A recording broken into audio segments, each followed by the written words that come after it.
Healing ये विषय है आज का। तो हीलिंग के विषय में थोड़ा सा जानेंगे सबसे पहले कि हीलिंग क्या होता है और हीलिंग कैसे काम करता है। तो हीलिंग का मतलब है प्राण शक्ति। प्राण का मतलब जो हम ऑक्सीजन ले रहे हैं, श्वास ले रहे हैं, उससे हमारे शरीर को शक्ति मिलती है। प्राण का मतलब जीव भी होता है। प्राण वायु का मतलब हम जो ऑक्सीजन लेते हैं वो ऑक्सीजन है। तो हमारी जो चेतना है, प्राण का क्या मतलब है? शरीर तो देखो, शरीर से मनुष्य तब बनता है जब उसमें चेतना है। तो हमारे में एक चेतना है जिसे सूक्ष्म शरीर कहा जाता है। हमारी सूक्ष्म बॉडी जो दिखाई नहीं देती, जो ऊर्जा का स्तर है। तो वैज्ञानिकों ने सबूत के लिए एक किसी विशेष प्रकार का कर्लियन कैमरा उन्होंने लिया और उससे उन्होंने तस्वीरें ली।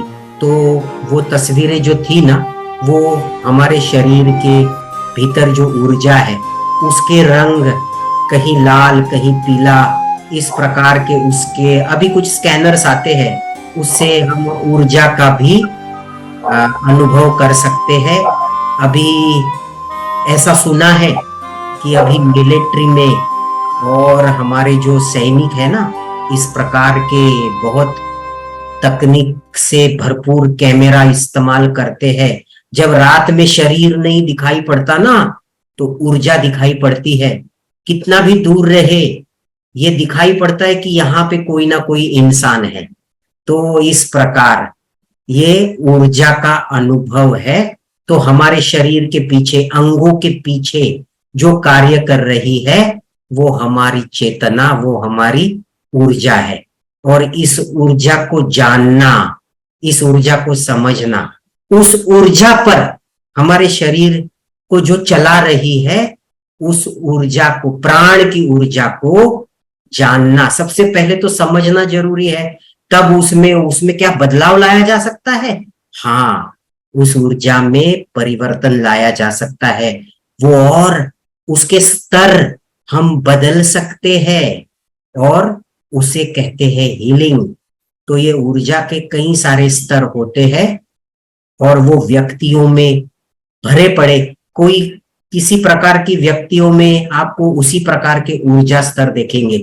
सबसे पहले निचला जो ऊर्जा स्तर होता है वो होता है जिसे हम कहेंगे डिप्रेशन।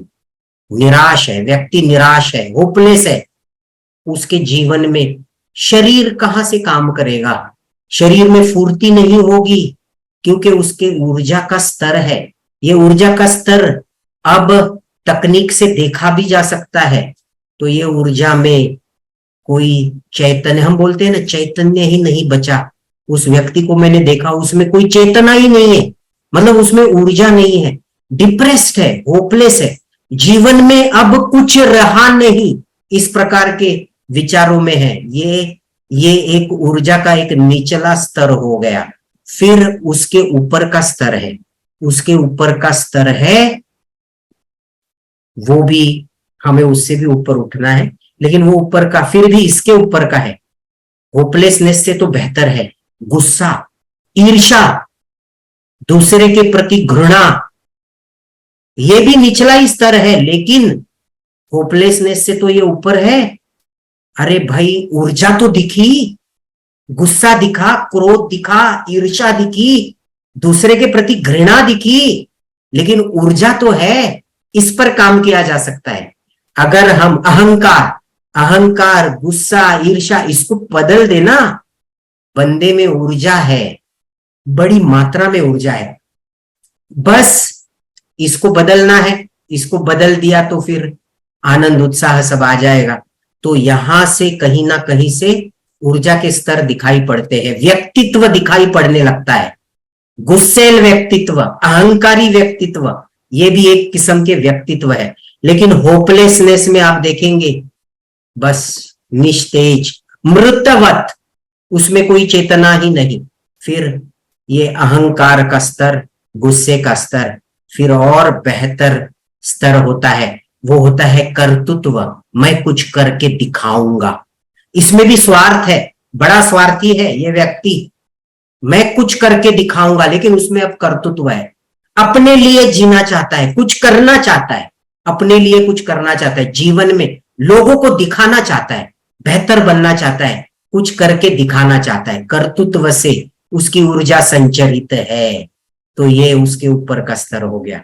और भी ऊपर का स्तर है, अब मैं हम बन गया, मैं से हम बन गया, तो उसमें परिवार आया, उसमें समाज आया, हमारे लिए कुछ करना है, ऐसा व्यक्ति कहता है हमारे लिए कुछ करना है, उसे परिवार के लिए कुछ करना है, वो अपना केवल अपना नहीं सोचता, वो फिर उसका स्तर और ऊपर उठ जाता है, परिवार के लिए सोचने लगता है कि इनका भी भला हो, और समाज के लिए सोचना लगता है कि मेरी ये कॉलोनी है, मेरी सोसाइटी है, ये मेरा स्कूल है, ये मेरा कॉलेज है, ये मेरा गांव है, ये मेरा देश है, ये मेरी दुनिया है।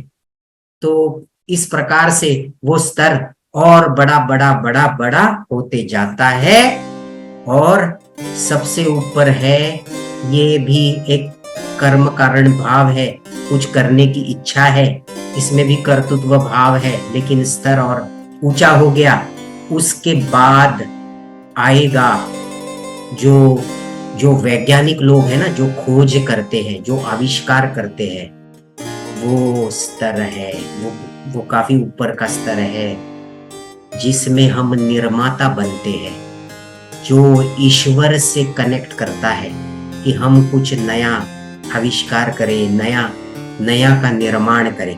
इस प्रकार से ऊर्जा के विविध स्तर हमें देखने में, स्थूल शरीर के पीछे जो सूक्ष्म शरीर है, ऊर्जा के स्तर है, चेतना है, उसका अभ्यास। पहले तो हम जाने कि भाई मेरे भीतर क्या है, इसमें से मेरे भीतर क्या है, ये हम जाने। और तो शरीर और इस ऊर्जा के स्तर का बड़ा गहरा रिश्ता है। हमारा शरीर वो सारे कर्म करता है जिसकी हमें चेतना है, जिसकी हमें ऊर्जा है, वही सारी चीजें जो हमारे मन में है ना, वही हमारे जीवन में प्रकट होता रहता है। हम क्या प्रकट करने वाले हैं? क्या हम चिंता प्रकट करेंगे, गुस्सा प्रकट करेंगे, दुख प्रकट करेंगे, डर प्रकट करेंगे? मन में मनोभाव क्या है? क्या उत्साह है? क्या विज्ञान है? क्या आविष्कार है? जो जो हमारे भीतर की चेतना है